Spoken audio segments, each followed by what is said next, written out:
Give a damn about a hater when I feel like it.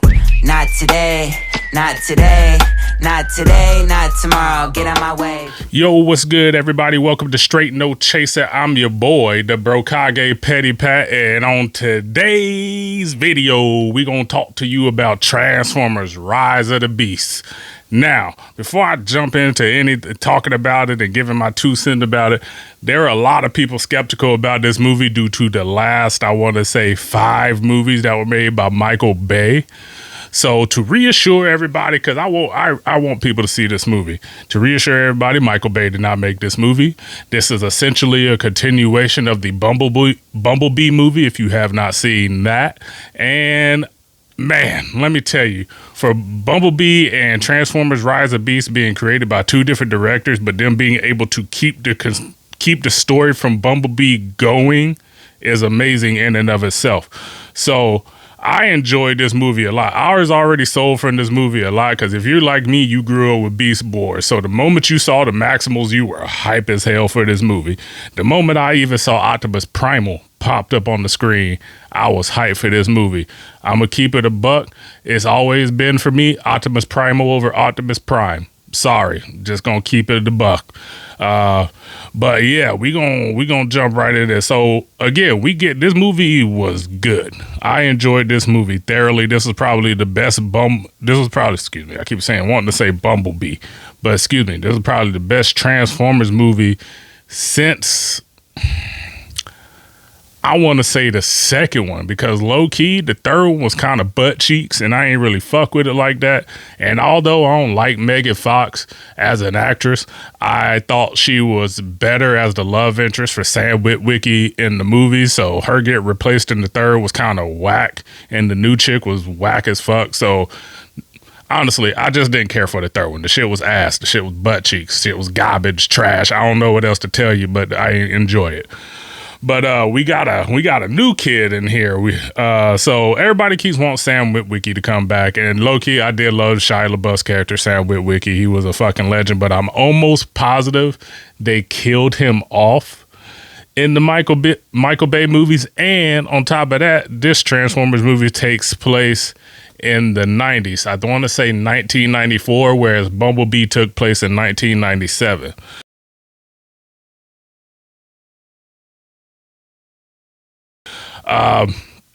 Now, with this movie, this is kind of like the beginning of us seeing Unicron. And Lord, when I tell you, we jumped right in. First appearance from Unicron right away at the beginning of the movie. We jumped pretty much right into action at the beginning of the movie.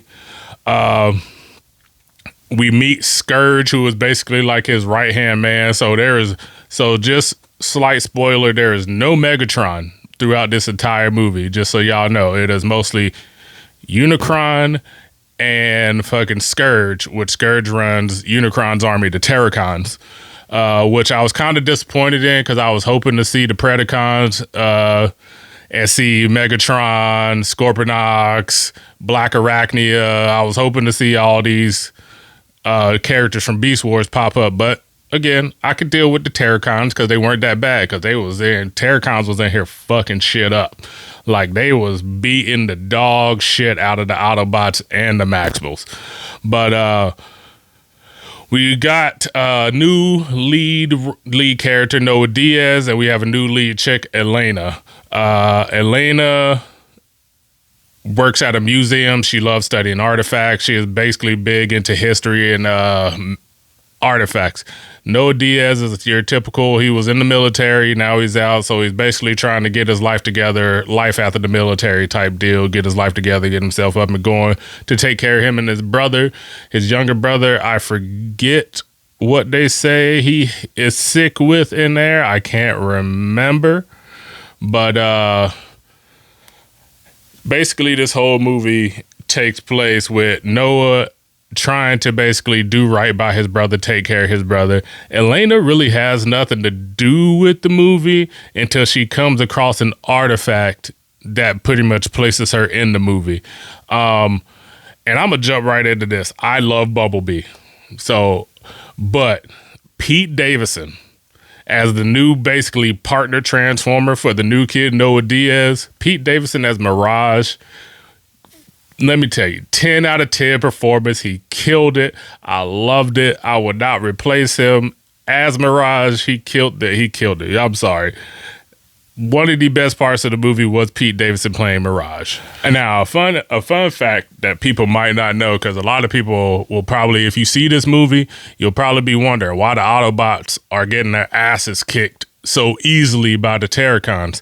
So what a lot of you guys don't know, if you don't follow Transformers lore or whatever, the Maximals and the Predacons from Beast Wars are actually stronger than the Autobots and Decepticons, because the Autobots and Decepticons, or excuse me, the Maximals and Predacons are descendants of the Autobots and Decepticons. So they're basically like more advanced Transformers, which makes them stronger than their predecessors. So we get to see that, because let me tell you, Scourge was just, poof, good God, Scourge was whooping ass in this movie. But like I said, this movie was overall great. This is what we needed to basically kind of reset the Transformers universe. It was a nice fresh start seeing the Maximals in this. I am mad we did not get Rat Trap. We did not get Rat Trap as a part of the Maximals, but we got 3 of the base Maximals. We got Optimus Primal, we got to see Rhinox, we got to see Cheetor. So the Maximal they decided to add instead of Rat Trap was Air Razor. If you don't know who Air Razor is, she's an eagle. That's it. If you don't, I guess I can see why they did put Rat Trap in this movie, because a giant rat would really fit the dynamic of like the animals that are already in this. And I get why you didn't put Rat Trap in there, but I'm kind of pissed that you didn't, because Rat Trap was like literally one of my favorite Maximals growing up throughout the series of Beast Wars and Beast Machines and Beast Wars Fusors, because everybody always forgets about Beast Wars Fusors, where they basically essentially, I don't want to say like fused and combined with vehicles, but they essentially became like able to do like vehicle type stuff. Like Rat Trap was able to turn himself into a car. Cheetor, I think, had like jet boosters come out of his sides.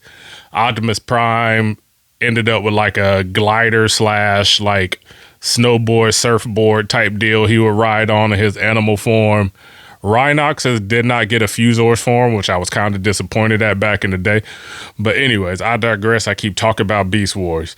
In this movie, we don't really get to see a lot more Autobots other than RC, Optimus Prime, Bumblebee, and Mirage. We don't really get to see anybody else other than that. Actually, I take that back. We get to see 2 or 3 more Autobots. I know we get the giant plane. I forget his name.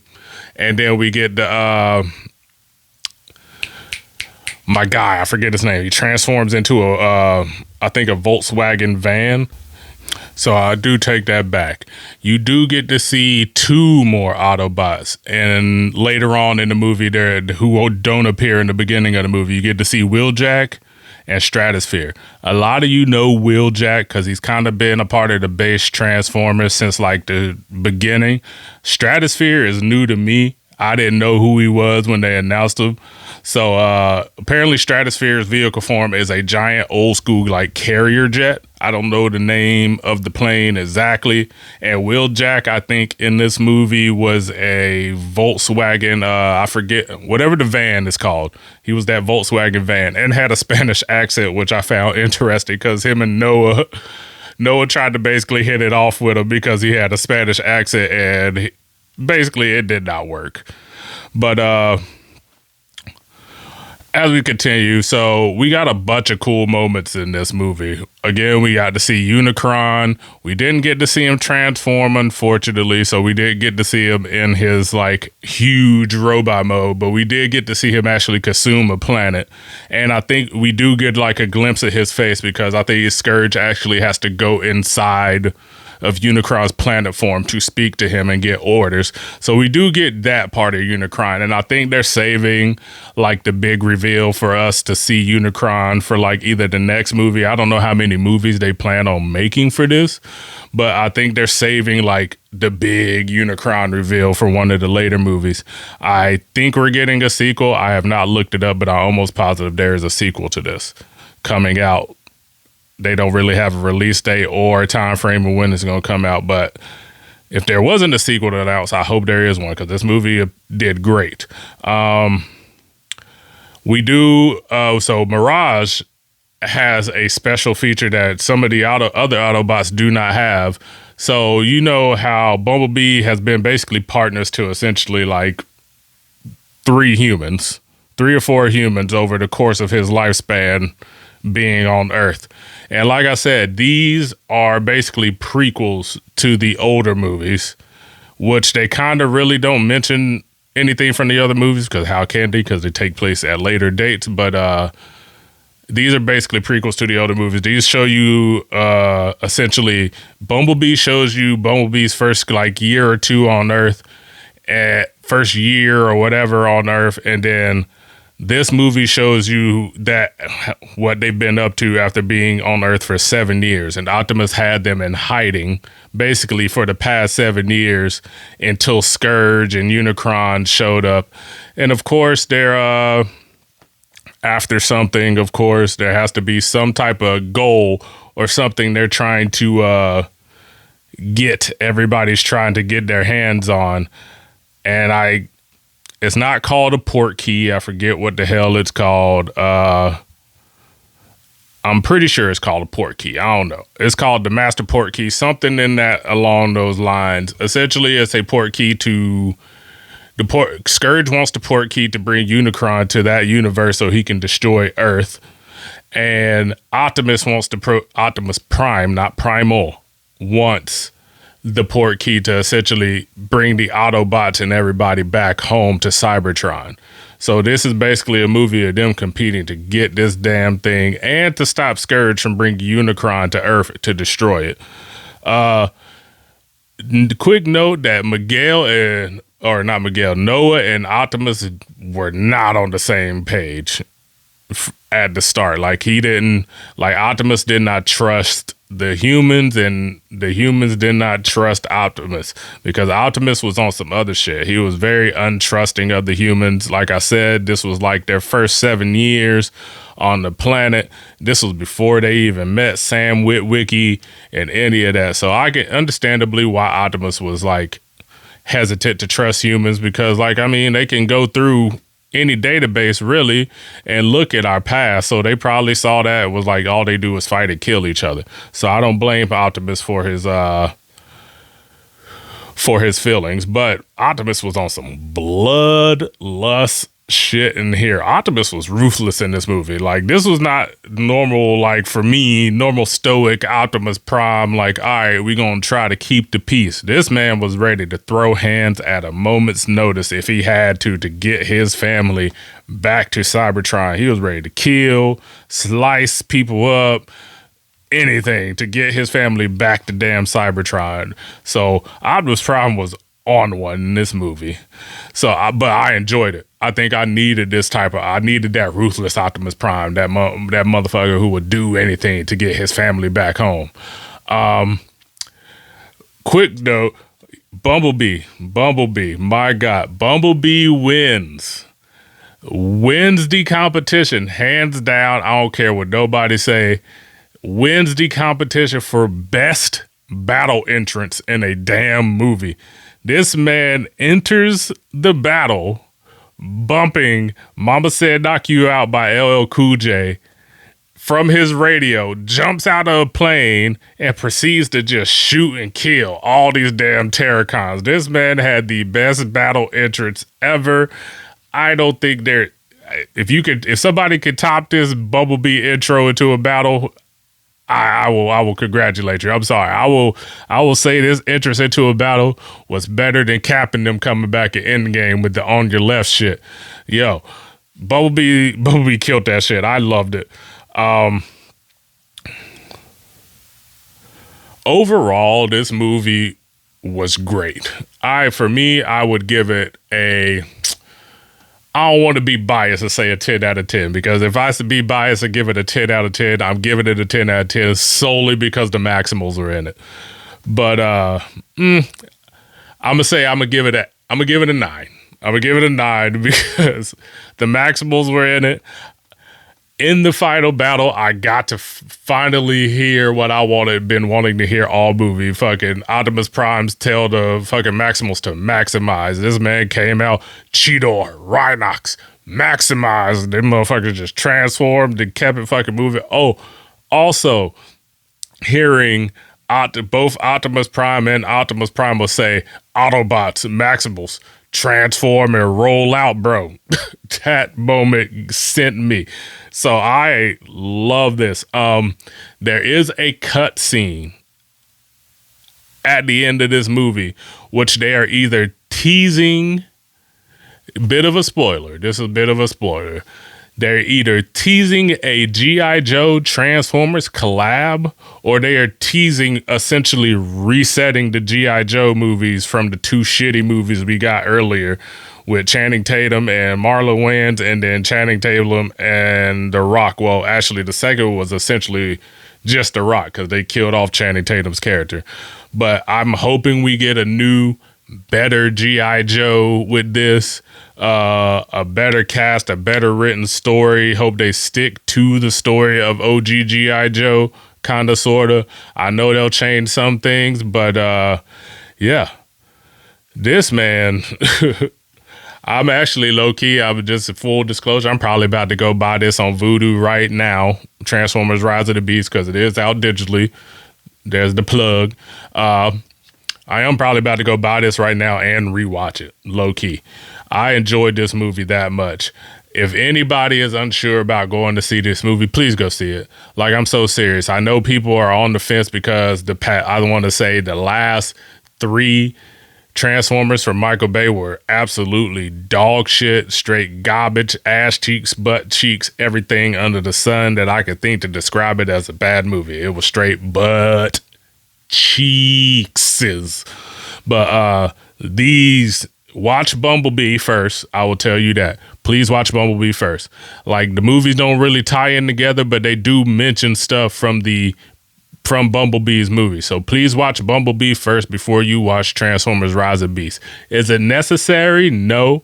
But to give you a little bit of context from the things in Rise of the Beast, I would say watch Bumblebee first. But like I said, this movie got a solid 9 out of 10 from me. It looks like it did well in the box office. I enjoyed Pete Davidson as Mirage thoroughly. Pete Davidson as Mirage, please come back. Keep playing Mirage, please. I love the new kid, Noah Diaz.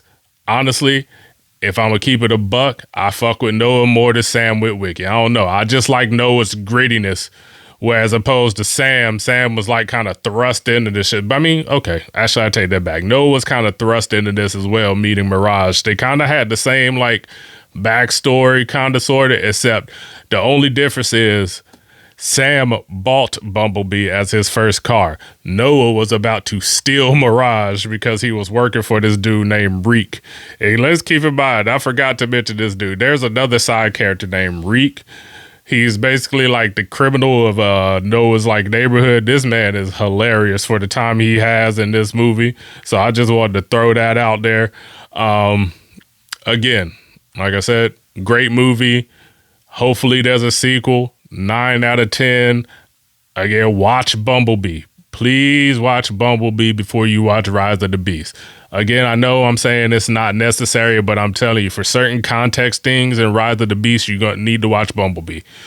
But as always, motherfuckers, that's my time.